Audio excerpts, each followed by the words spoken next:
तो कहानी की शुरुआत होती है और हमें दिखाया जाता है कि एक औरत अपने पति से कुछ बातें कर रही होती है। यहाँ पर उसका हस्बैंड उसे बताता है कि वो अपनी जॉब को लेकर बहुत ज़्यादा परेशान है। यहाँ पर वो बताता है कि उसके कुछ दोस्त और कंपनी के लोग मिलकर उसे धोखा देकर उससे एक प्रोजेक्ट छीन लिए हैं, जिसकी वजह से उसका बहुत बड़ा लॉस हो चुका है। और इतना कहकर वो अपनी जॉब के लिए फिर से निकल जाता है और फिर अपने ऑफिस के केबिन में जाकर सुसाइड करने की कोशिश करता है। अब जब ये बात उसकी वाइफ को पता चलती है तो वो कंपनी के सीधा ऑफिस में जाकर उन लोगों से बातें करती है और यहाँ इन लोगों से आकर अपने हस्बैंड के बारे में पूछती है, जहाँ पर उसे पता चलता है कि उसका हस्बैंड मर चुका है और उसकी मौत का जिम्मेदार उसके ऑफिस का ही एक आदमी है, जिसने उसके हस्बैंड का प्रोजेक्ट उससे छीन लिया था। अब इसके बाद हम देखते हैं कि वो अपने हस्बैंड के केबिन में जाती है, जो अब दूसरे आदमी का हो चुका था, जिसने उसके हस्बैंड को धोखा दिया था। और वहां पहुंचने के बाद उसके ढूंढने पर वहां उसके बहुत सारे डॉक्यूमेंट्स मिलते हैं और उसमें से अपने हस्बैंड के कुछ डिटेल्स भी निकालती है, जहां पर उसे पता चलता है कि जिस आदमी ने उसके हस्बैंड की जॉब छीनी थी उसके घर पर उसकी एक पत्नी और उसका बेटा रहते हैं और उन्हें एक कोचिंग टीचर की जरूरत भी है। अब इस बात का फायदा उठाते हुए वह औरत उसके घर पर पहुंच जाती है और उसके पास एक फर्जी अपॉइंटमेंट लेटर भी होता है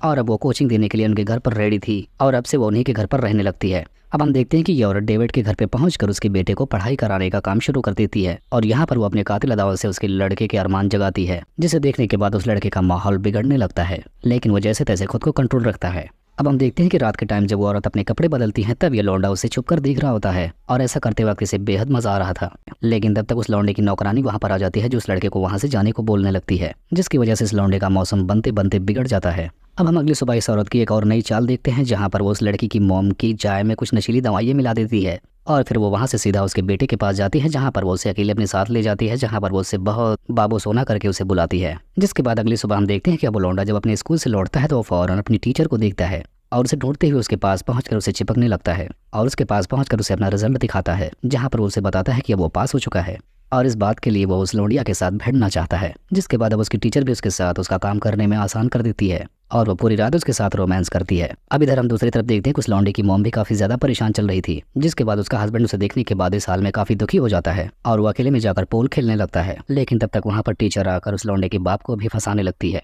जिसकी वजह से इस आदमी का एंटीना रेडी हो जाता है। हम आपको बताते हैं कि ये वही आदमी है जिसने इसके हस्बैंड को मरने पर मजबूर किया था और यहाँ पर ये दोनों भरपूर रोमांस करते हैं। लेकिन इनका ऐसा कार्यक्रम होते हुए इनका बेटा बाहर से इसे देख लेता है, जिसके बाद वो अपनी टीचर से काफी ज्यादा नाराज हो जाता है। अब अगली सुबह में फिर से दिखाया जाता है कि वो टीचर उस लौंडे की मॉम की चाय में फिर से नशीली दवाइयां मिलाती है, जिसके बाद वो फौरन उसके लौंडे के रूम में घुस जाती है। यहाँ अगर वो कहते हैं कि मुझे पता है तुम मुझसे काफी ज्यादा नाराज हो, लेकिन इसमें मेरी कोई गलती नहीं है क्योंकि तुम्हारे पिता ने ही मुझे ऐसा करने पर मजबूर किया। अब ये सुनने के बाद ये लौंडा मान जाता है और इधर इसका हथियार भी दूसरे राउंड के लिए तैयार हो जाता है, जिसके बाद अब ये दोनों फिर से रात भर के लिए शुरू होने वाले थे। अब अगली सुबह में दिखाया जाता है कि इस लौंडे की मॉम की तबीयत और भी ज्यादा खराब हो चुकी थी और इसकी टीचर उसे फिर से सुबह सुबह नशीली वाली चाय की दवा देने आई है। लेकिन अब की बार वो जैसे ही चाय पीती है उसे कुछ ना कुछ समझ में आ जाता है कि उसके चाय में जरूर कुछ मिलाया गया है। अब इसी रात में हमें दिखाया जाता है कि वो टीचर उस लौंडे की मॉम को मारने के लिए घर के सारे लाइट्स को ऑफ कर देती है, जिसे देखने के बाद वो औरत बहुत डर जाती है। तभी उसका हस्बैंड भी उसके पास आ जाता है और अब वो सारी बातें अपने पति को बताती है, लेकिन उसका हस्बैंड उसकी बातों पर यकीन नहीं करता क्योंकि वो नशीली दवा की वजह से काफी नशे में रहती है। अब अगली सुबह हम देखते हैं कि वो टीचर फिर से उसकी मॉम को मारने की कोशिश करती है